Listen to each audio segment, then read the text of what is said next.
Hey, I'd like to welcome you to another episode of the Mission Matters Business Podcast, your source for all things business. My name is Adam Torres. You can follow me on Instagram at AskAdamTorres. Keep up with my book releases, book tour schedule, signings, all that other good stuff. Always love to connect with you there. And as always, if you'd like to apply to become a co-author of one of my upcoming books, just head on over to the website, missionmatters.com, and click on Become an Author to apply.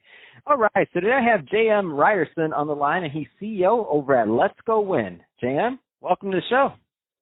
Adam, thanks so much for having me, brother. I really appreciate it.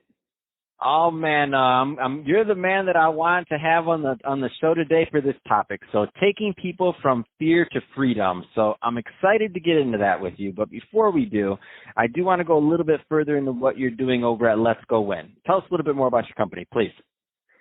Yeah, Let's Go Win is dedicated to helping people overcoming self-limiting beliefs. And so the tagline, fear, taking people from fear to freedom, that's really what we believe in, because so many people operate from a fear base, and it restricts what they can actually accomplish or what they choose to accomplish.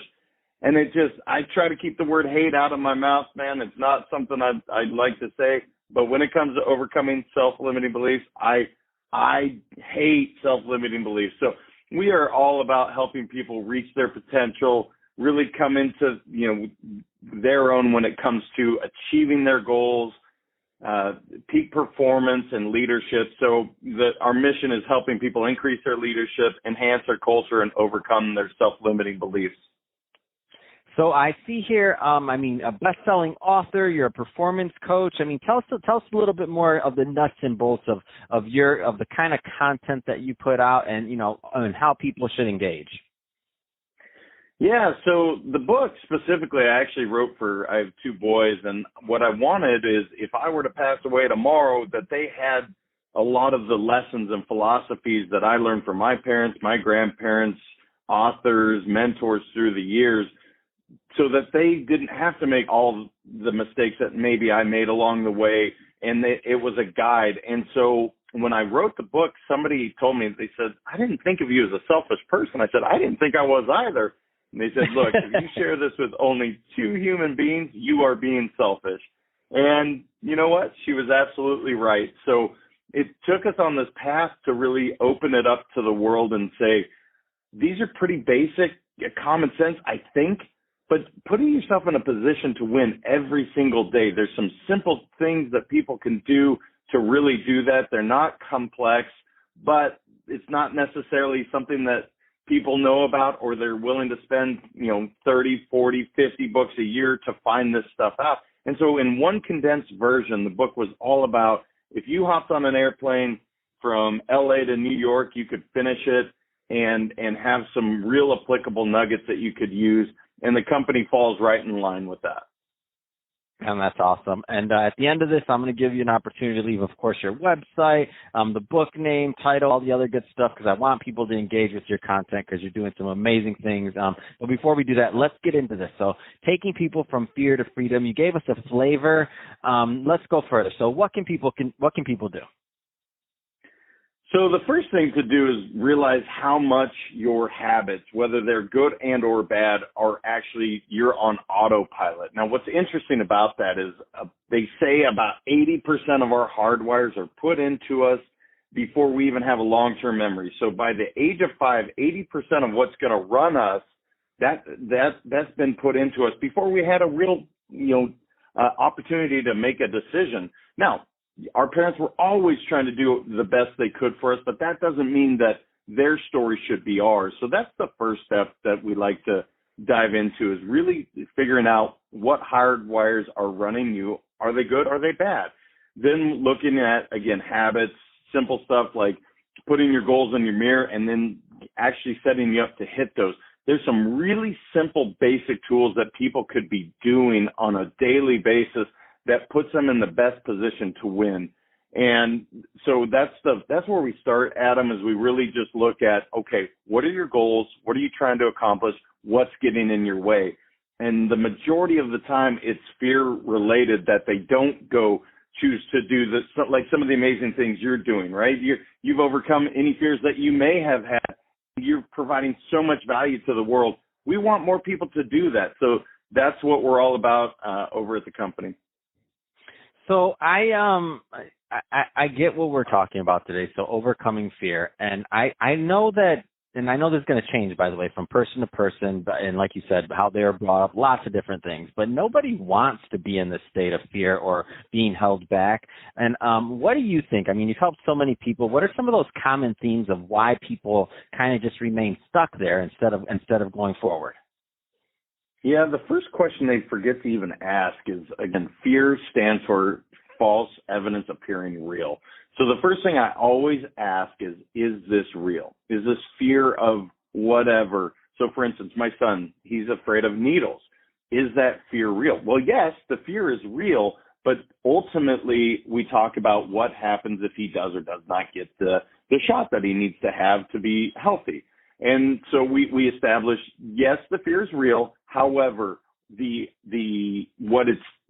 what you're trying to accomplish or what you're trying to reach is just over that other side of fear. So if we can recognize that it's there, okay, cool, we got that. Now we're going to move. Action, when you're moving and you're doing action, you don't allow that paralysis of fear to take place. And there's a science behind it. We don't have time to dig into it, but your endorphins are firing, and now you're not so fixated on whatever that fear may be once you start moving. And so those are the first two things that I always like to take people through. Let's ask the question, is it real? Yes, the fear is real. Okay, cool. Now, what is on the other side of that fear if we can practice some courage? And courage, truly a muscle. The more we use it, the stronger it gets. And again, we can create that habit of courage by just taking one small step. And then we repeat it again the next day. And next thing you know, now the courage is overcoming some of these fears. So that's just a little, starting point is it real? And then let's start moving. Let's have some, let's practice courage. Let's have some fun. That's the other thing people forget. Life is too short. Have some fun. Get moving. And next thing you know, you won't even remember whatever that fear was. Man, that's exciting. And I get it. And you're right. And I bet you, though, in your experience, because I know in mine, this false events appearing real, and I've been saying that for many years, and I believe it 100%. And the thing is, if I have to say just in my own life, picking on myself, by the way, if once when you get to that first step of asking the question, is it real? Probably like 75% of the things aren't real, at least in my experience. What kind of percentages do you normally think? Because a lot of times it's like, wait a minute, I'm making this up. This isn't real. Like, this may not happen. I can't live in the future of, could this happen? No, you're so right. And I don't know the exact percentage, brother. It's extremely high. The beautiful thing about our minds are we are so creative. The challenge with that is we create these amazing stories that they don't exist, and we create these barriers and things that we can't do when it's like you actually created that in your own head. So let's establish the fact that you did this yourself. Now, if we can establish the fact that we created these beliefs that we can't overcome, we can go the other way. Once we recognize and say it out loud, it's amazing when you put something out into the universe and you say, whatever your fear is or whatever challenge you're dealing with, it doesn't sound nearly as bad. But when you keep it inside and it's just swirling around in that beautiful brain, it can come out as it's absolutely, like I said, paralysis for some people. So just putting it out there, saying it out loud, journaling is a huge part of what my clients do. Because, again, recognizing that it's not nearly as bad as they think it is, and a lot of times it's not as good, but it makes it real when you write it down and you're like, okay, that's something I created in my own head. I love it. That's awesome. So, JM, that being said, if somebody's listening to this and they want to learn more about Let's Go Win, whether it's your book, whether it's coaching or engaging you as a speaker, I mean, what's the best way for them to connect overall and with you and your team and to get involved? Yeah, absolutely, man. I appreciate it. So they can find us at letsgowin.com. There are lots of blogs and articles and different exercises that they can check out specific to this subject and many others. You can also find us at Facebook, Instagram, and LinkedIn at Let's Go Win 365. Fantastic. Well, Jam, really appreciate you coming on the show today and sharing more about your background and all the great things that you're doing over at Let's Go Win. And of course, helping us out with helping people, taking people from fear to freedom. So love this. And to the audience, as always, thank you for tuning in. Hope you got a lot of value out of this. If you did, don't forget to subscribe to the cast, leave me a review in the Apple iTunes store. And if you're watching this on our YouTube channel, Mission Matters Business, definitely give us a subscribe there, but also leave us some comments on the comment section. Love to know what kind of projects and things that you're working on. And Jam, thanks again for coming on the show. Adam, such a great time. Thank you so much, and I truly hope they got some value out of it. Really appreciate being here today.